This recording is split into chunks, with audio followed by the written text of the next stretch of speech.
Muy buenas, ¿qué tal? Bienvenidos de nuevo al Ápice, fin de semana de Gran Premio de MotoGP. Nos enfrentamos a la tercera cita de la temporada y el campeonato viaja al Circuito de las Américas. Antes de comenzar con esas claves del circuito de Cota, os voy a poner en pantalla, que siempre os dejo para el último momento y es lo más importante para poder seguir bien el Gran Premio, que son los horarios para este fin de semana. Sobre todo, tened en mente que tenemos esa diferencia horaria con Estados Unidos, así que vamos a tener la actividad en pista para poder seguirla aquí en España, en la península, a partir de por la tarde. Vamos a tener también la sprint de MotoGP del sábado a partir de las 10 y la carrera del domingo a partir de las 9 de la noche. También os voy a quitar ya los horarios para no hacer más muy largo el vídeo. Acordarse que aquí arriba pues veis las diferentes redes sociales donde podéis seguirnos y también tener estas publicaciones, pues si queréis tenerlas a mano a lo largo del fin de semana. También para tener un poco de contexto de cómo llega el campeonato y la situación en la que se encuentran los pilotos, pues os pongo por aquí en pantalla.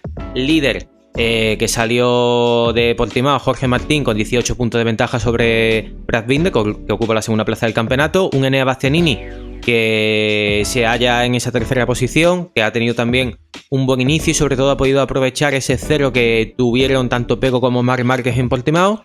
Y un Acosta que bueno, que no está dejando indiferente a nadie, ocupa esa quinta plaza del campeonato. A partir de aquí vemos unas Aprilia que en ese inicio, tanto con los problemas de fiabilidad como de Aleix, que no han tenido esa constancia a nivel de velocidad que había demostrado en pretemporada, pues en esa séptima y octava plaza.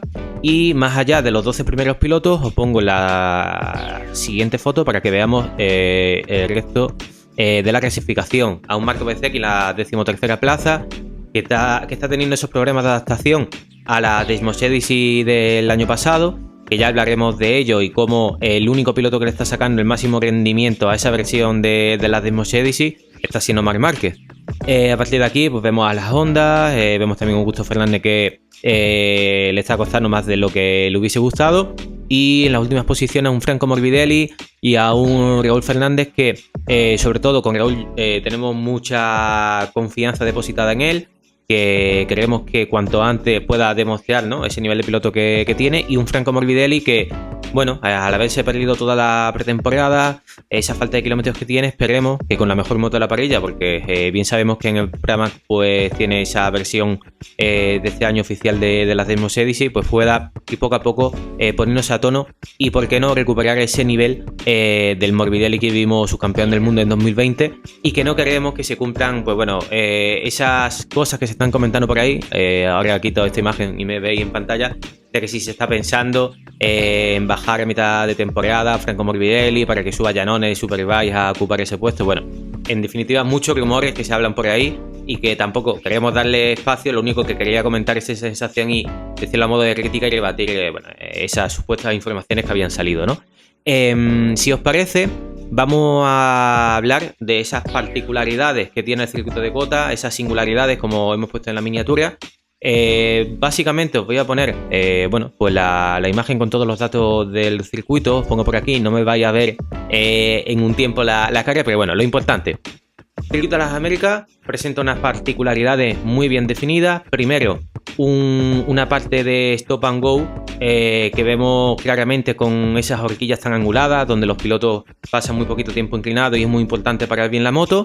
Eso bien lo refleja las 7 curvas de las 20 que forman del trazado, que se hacen en primera velocidad. Y sobre todo, un hándicap muy importante que tiene este circuito es lo bacheado que está. Es más, para este fin de semana se ha llevado a cabo un nuevo reasfaltado, como ha sucedido en las últimas temporadas, pero el problema fundamentalmente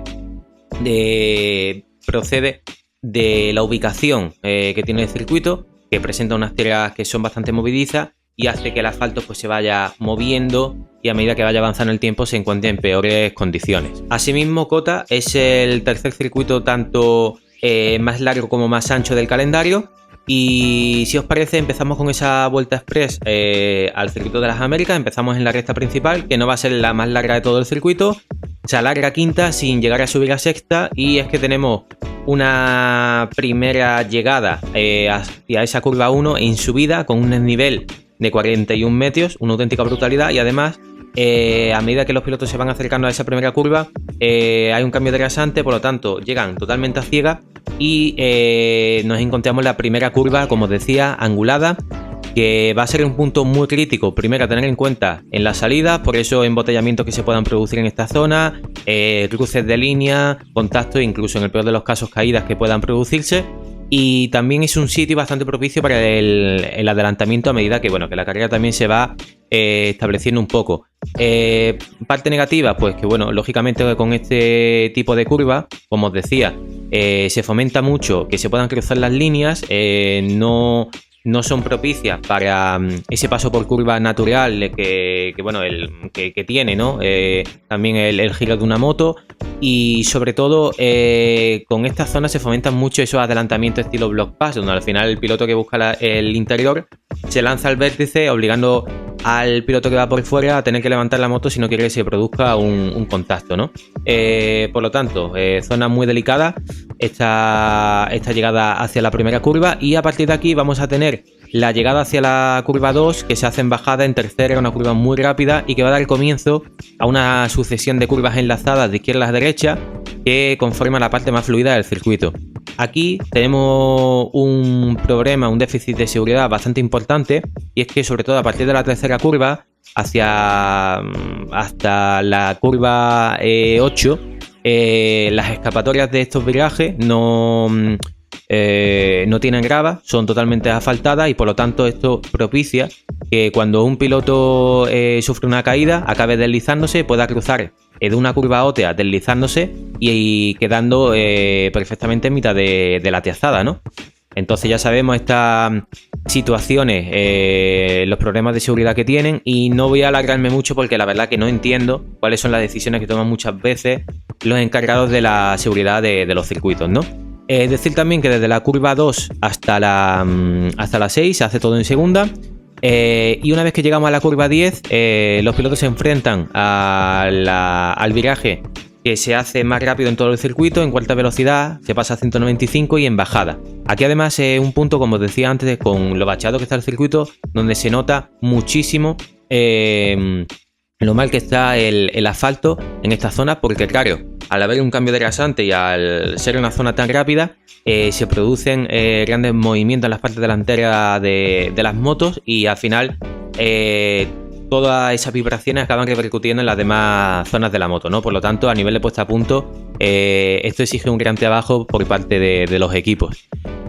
Una vez que superamos esta zona, llegamos a la curva 11, segunda curva también muy angulada, en la cual es necesario bajar hasta primera velocidad, y sobre todo va a ser muy importante la velocidad a la que se salga de esta curva para enfrentar lo que viene siendo ya no la recta más larga del circuito, sino también la más larga de todo el campeonato, superando los 1,2 kilómetros de distancia.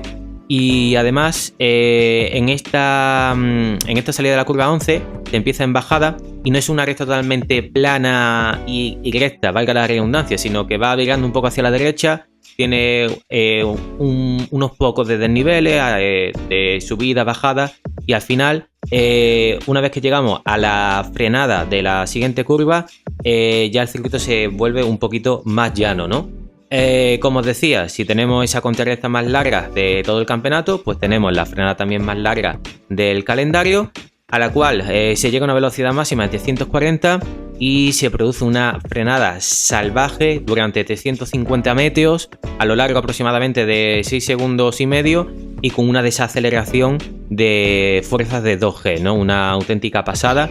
Y además en esta curva 12 también es un punto propicio para el adelantamiento, al igual que la 11, que no lo he comentado, y otra curva más que sumamos, muy angulada, y donde es muy fácil, ¿no? Que el piloto que intenta acometer el adelantamiento se pueda ir largo y al final acabe perdiendo la posición con el piloto que le precede. A partir de esta curva 12 hasta la 16 se va a hacer todo en primera, por lo tanto llegamos a una zona muy revirada del circuito. También a partir de la siguiente curva, de las 12 más 1 y la 14, vamos a tener la zona de la long lap, Y una vez que llegamos a la curva 15 a izquierda, es una curva que al principio se deja correr la moto y que cada vez que se va aproximando al ápice se va cerrando muchísimo, y por lo tanto va a ser una zona delicada y también donde es un punto que vemos de forma bastante habitual que el piloto pueda tener problemas en el tren delantero de su moto. Una vez que superamos, y muy importante también, la buena velocidad que se alcance en la salida de esta curva, se llega al último sector del circuito, curva 16, ya a partir de aquí se empieza a meter segunda, tercera, y de las 16 a las 18 son curvas encadenadas a derecha. Básicamente se hace de línea a línea. Es muy importante el paso por curva que se tenga en toda esta zona. Una vez que salimos de las 18, el circuito empieza un poquito en bajada y vamos a llegar a las últimas dos curvas del circuito que se hacen a izquierda. Tampoco lo he dicho antes, pero bueno, como bien lo habéis visto en la imagen que tenemos en pantalla, un total de 20 curvas, y que donde predominan esas curvas a izquierda, 11 frente a 9 a derechas, que hacen, bueno, que el circuito tenga ese sentido antihorario. Y la curva 19 y 20, ambas curvas son dos puntos donde se puede acometer bien el adelantamiento, y sobre todo en esa situación de última vuelta. Pero en la 20, que es una curva de nuevo en la que se baja a primera velocidad, muy fácil que te puedas ir largo, y sobre todo pues se fomenta, como os decía al principio del análisis del circuito, esos tipos de adelantamiento block pass. Decir, como estáis viendo también, el récord absoluto de pista en MotoGP es el 2018 de Pecco Bagnaia, de su pole del año pasado, para tener como referencia pues todos estos tiempos, y que a pesar de las condiciones de pista, bueno, de lo bacheada que está y lo difícil que se presenta en este sentido, los tiempos van mejorándose cada temporada, pues bueno, pues la evolución que tenemos con los neumáticos, y sobre todo a nivel de técnica, ¿no? de estos prototipos, y qué decir de a nivel de aerodinámica, que bueno, poco más podemos añadir. A partir de aquí os voy a quitar esta imagen de pantalla, me volvéis a ver a mí.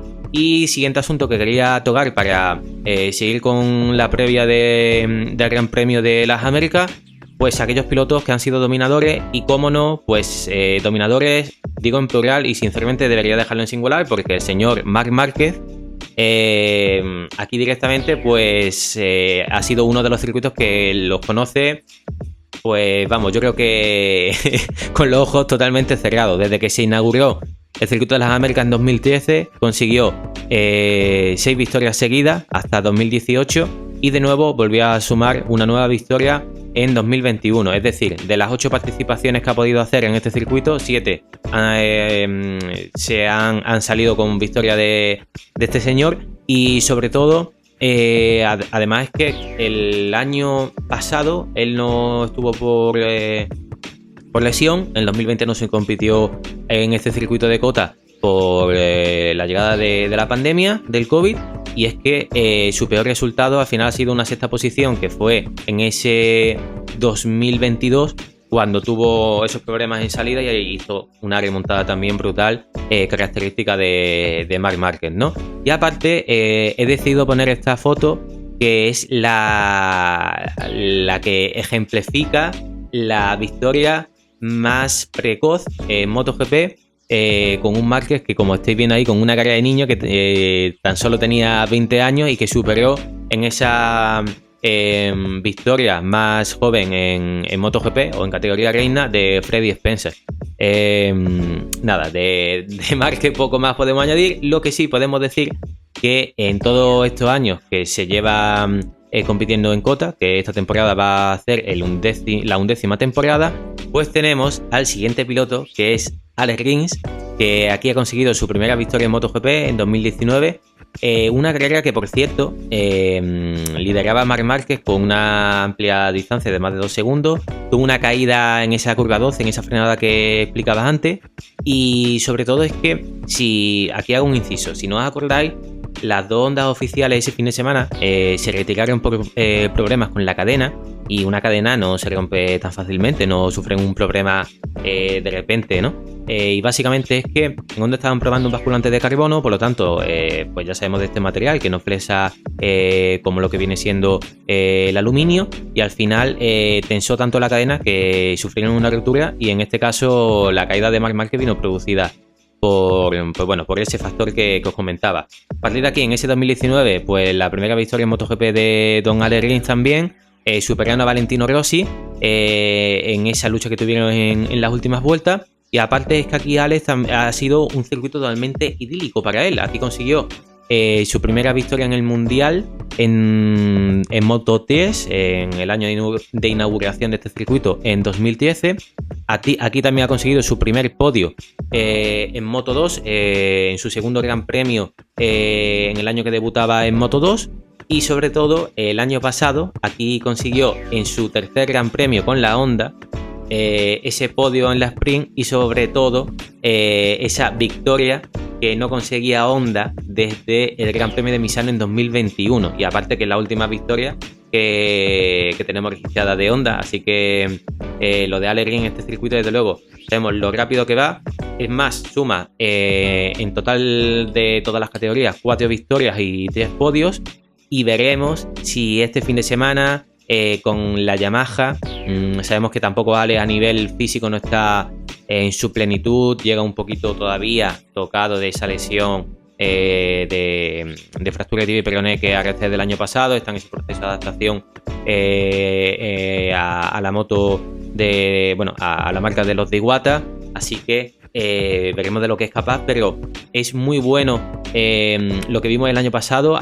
Obviamente no voy a descubrir nada, pero sobre todo ver cómo marca la diferencia la relación de afinidad que tenga un piloto con un circuito, y cómo eso puede enmascarar, ¿no?, las debilidades que tenga una moto y el trabajo que pueda hacer. Y vemos que el piloto todavía en este deporte sigue siendo un factor determinante y que sigue marcando la diferencia, por suerte, ¿no?, porque es lo que queremos ver, y no que la situación mecánica se sobreponga a las habilidades del piloto encima de la moto.